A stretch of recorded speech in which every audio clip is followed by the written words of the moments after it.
El Cristo social. Capítulo 10. El derecho de trabajar. Hoy 4 de septiembre de 1961 estoy ante los cristales contemplando lo que pasa en la calle. Veo frente a mi casa unas pobres madres infelices del pueblo, sentadas en la tierra viva, la tierra sagrada de sus padres. En el piso hay diversos productos comestibles, frutas, legumbres, raíces alimenticias y hermosas flores que embalsaman la atmósfera con su deliciosa fragancia.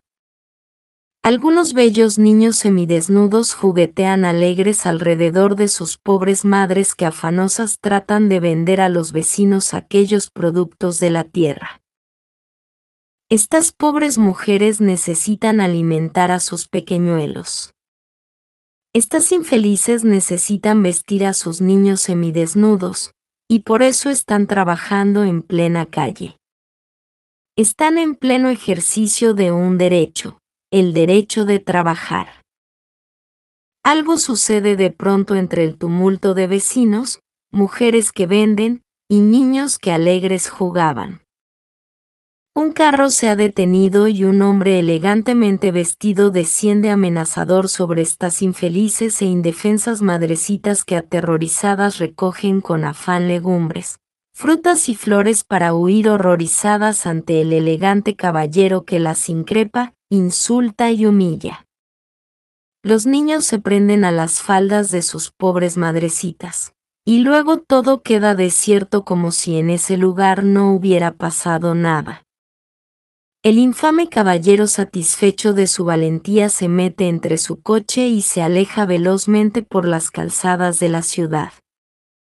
Estuvieron de suerte las pobres madres esta vez, porque en otras ocasiones este elegante señor no tenía escrúpulos de ninguna especie, y armado del valor peculiar que le caracteriza, arrasó con todo, y despojando a las infelices de todo aquello que vendían se alejaba siempre feliz como el ave de rapiña después de atrapar la presa entre sus siniestras garras. Este hombre actúa en nombre del gobierno, es autoridad y todos los infelices tiemblan ante él. En casi todos los países de América hemos contemplado nosotros la misma tragedia. Los hijos del pueblo no tienen derecho a trabajar si no logran la suerte de conseguir dinero para sacar un puesto en el mercado. Los gobiernos no le perdonan al infeliz pueblo el delito de ser pobre. No existe compasión para los pobres. Los poderosos de la tierra aborrecen mortalmente a las madres hambrientas y a los pobres hombres que trabajan. Los grandes señores odian mortalmente al infeliz que se atreva a hacerles competencia. Es necesario comenzar a buscar remedio para esto. Es urgente conseguir el derecho de trabajar. La unión hace la fuerza.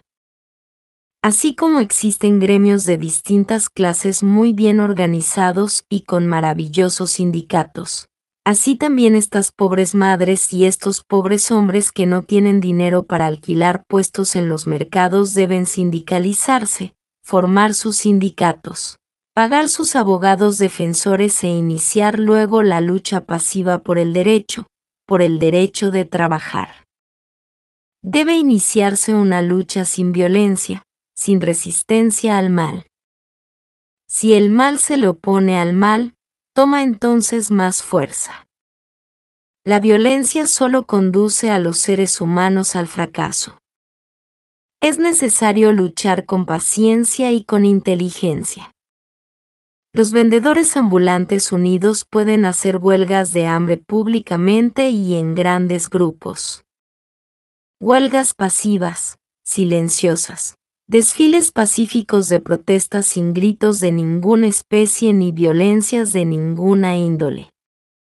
Todas estas pobres madres, todos estos pobres campesinos después de que se unan, organicen y sindicalicen, constituirán de hecho un ejército poderoso ante el cual temblarán los poderosos de la tierra.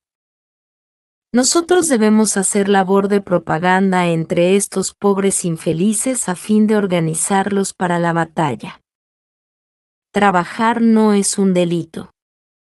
El derecho de trabajar es derecho legítimo del ser humano. Otro caso. Voy pasando como peatón por la calle de una gran ciudad. Las gentes se han reunido alrededor de alguien. Me acerco con el propósito de conocer lo que está sucediendo. Una infeliz mujer llora y pide con supremo dolor un poco de compasión al policía que la ha hecho presa. La infeliz ha cometido el crimen de trabajar y el señor policía no le perdona eso. La pobre estaba vendiendo frutas y comestibles en la calle, para ganar unas pocas monedas. Eso es todo. Eso no se lo perdonan los poderosos de la tierra. Algunas señoras compadecidas ruegan al policía por la infeliz, pero todo resulta inútil. De pronto se detiene un carro de la policía y la infeliz, a pesar de sus ruegos y lágrimas, es metida a la fuerza dentro del carro y llevada a la cárcel. La pobre no había cometido otro crimen sino el de trabajar por el pan de cada día. Ese era su delito y los poderosos no se lo perdonaron. Un sádico. En una gran ciudad del mundo vimos a infelices ancianos y pobres mujeres del pueblo huir aterrorizados por las tortuosas calles. Los infelices eran pobres de solemnidad que para vivir honradamente se dedicaban a vender dulces, comestibles de toda clase, etc. Eran perseguidos los pobres por el delito de trabajar. Una niña desnutrida y hambrienta se hallaba en la puerta de un templo vendiendo lo que podía para vivir y no perecer de hambre. La infeliz criatura fue atropellada por los gendarmes y despojada de sus mercaderías. Un niño andaba por las calles vendiendo dulces. Los gendarmes lo atacaron como a un bandido y le quitaron sus dulces. El infeliz huyó. Nosotros conocimos esa gran ciudad del mundo occidental, nosotros la vimos. El alcalde de dicha ciudad era un poderoso señor de horca y cuchillo estilo feudal. Los pobres le temían, los ricos lo necesitaban, los políticos lo adulaban porque él ponía y quitaba presidentes, él era el amo de la política. Muchas cosas se decían de ese poderoso señor. Se comentaba entre las gentes lo de sus orgías donde se hacía derroche de lujo, vinos, mujeres, oro y lujuria. Los criados de aquel gran señor muchas veces se espantaron viendo a las hermosas mujeres de la orgía bañadas en sangre. Nadie decía nada, nadie protestaba ante la sangre y el horror, la policía temblaba y callaba. Nadie se atrevía a protestar. Aquel gran señor era un sádico que golpeaba a las hermosas para gozar en la orgía. Aquella ciudad estaba gobernada por un alcalde sádico, por doquier el dolor y el llanto, mujeres bañadas de sangre por el delito de ser hermosas, ancianos, niños, pobres, padres de familia, humildes mujeres del pueblo despojadas de sus comestibles o de sus mercancías, huyendo espantadas por las calzadas de la lujosa ciudad. ¿Qué más podría verse en una ciudad gobernada por un sádico? Aquel rico señor hacía sangrar al pueblo, era este el hombre de la política y todos temblaban ante él. Uno se llena de horror cuando ve a los gendarmes cumpliendo órdenes de un sádico. Esta ciudad está más acá de la cortina de hierro en la Europa que se dice civilizada, en el mundo que se dice libre. No hay duda de que en la América también existen ciudades y alcaldes así. Todo esto nos hace pensar en la necesidad de utilizar las armas de la inteligencia para destronar a los tiranos. La mejor forma de acabar con esos tiranos es no cooperar con ellos. No obedecerlos, no apoyarlos, no adularlos. Cuando un tirano es muy poderoso se vuelve insoportable, Realmente es el pueblo quien le da el poder a los tiranos. Solo el pueblo puede quitarle el poder a los tiranos. Resulta fácil derrocar a un tirano cuando todos los gremios de los trabajadores están unidos. Esto es difícil porque los amos siempre procuran dividir a los trabajadores en bandos opuestos para poder explotarlos. Divide y gobernarás, dicen los ingleses. Los trabajadores deben unirse para defenderse, los trabajadores deben hacer política propia. Los trabajadores deben organizarse. Los trabajadores deben estudiar. Es absurdo sostener a un sádico en el poder. Es estúpido cooperar con los tiranos. El único que puede quitarle el poder a los tiranos es el pueblo. La violencia solo sirve para reforzarle el poder a los tiranos. Ese no es el camino de liberación. Solo por medio de la inteligencia podemos derrocar a los tiranos. No hay un tirano que resista un paro total de todos los gremios obreros. El paro total es el arma más terrible de los trabajadores. Drama de 6 chicos desamparados. En un periódico hemos leído un relato que a continuación transcribimos. Es el drama de 6 chicos desamparados. Sus madres eran vendedoras ambulantes y eso no se lo perdonaron los poderosos de la tierra. El dolor de esas criaturas abandonadas era imposible de describir con palabras. Su impotencia, su desconcierto, y el llanto incontenido de sus ojos, marcaban un dramático rictus de angustia en los rostros morenos y sucios de 7 chiquillos que quizá ayer en la tarde se enfrentaban por primera vez a la tragedia de sus miserables vidas. Momentos antes, frente a ellos, 6 bravos inspectores de reclutamientos del departamento del distrito, con lujo de fuerza, de excesiva violencia, aprendieron a sus madres, a golpes las hicieron abordar unos jeeps, mientras algunos de ellos decomisaron 2 canastas con comestibles, y arrojaron a las alcantarillas lo que esas campesinas trajeron para venderlo aquí clandestinamente. Los inspectores se llevaron a Sabina Morales de Sánchez, a su hermana Ignacia Morales y a Victoriana Cruz de Rubio, y las encarcelaron. Ellas también gritaron y lloraron en vano, los inspectores fueron terminantes, y en esa forma fueron a la cárcel y sus hijos quedaron abandonados en la vía pública, y como resignados a su suerte o quizás con la esperanza que ellas volviesen se sentaron a esperarlas en el quicio de una accesoria del edificio que está más cercano. Celerina Sánchez de 7 años, en cuyos brazos quedó dormida su hermanita Francisca de 2 años y cerca de ella su hermano Alberto de 4 años que son hijos de Sabina Morales de Sánchez.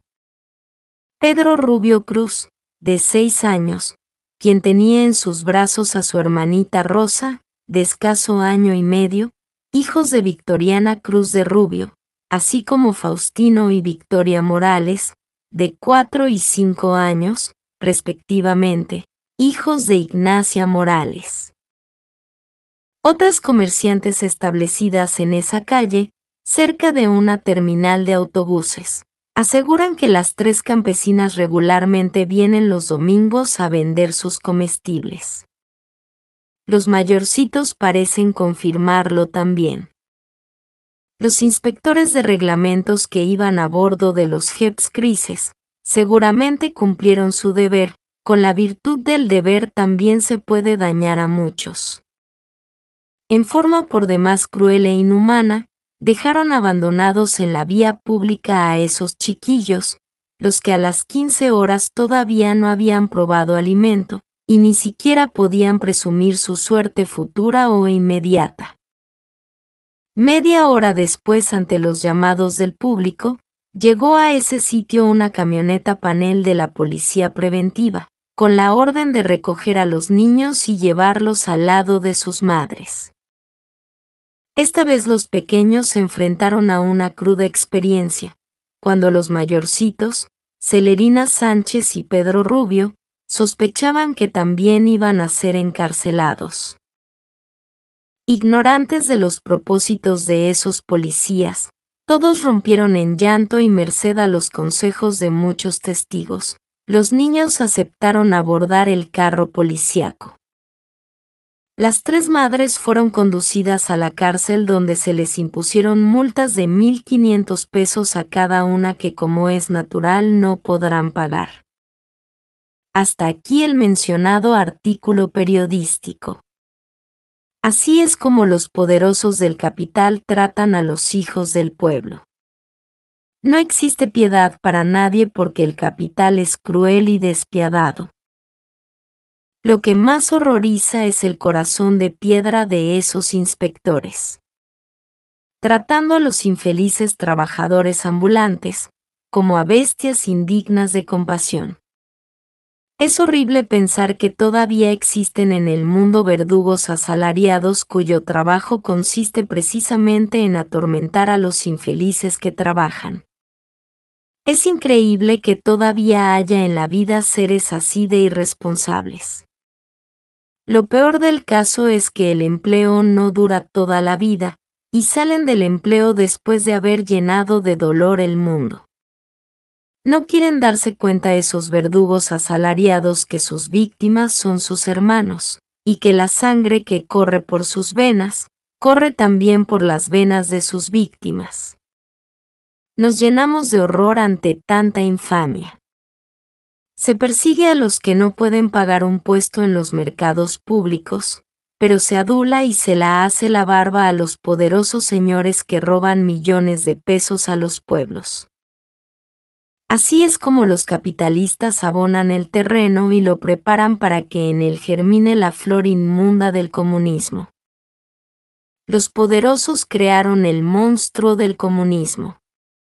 Si los gobiernos de la América Latina continúan pagando asalariados verdugos para atormentar al pueblo, terminará entonces la América Latina por ser devorada por los soviéticos.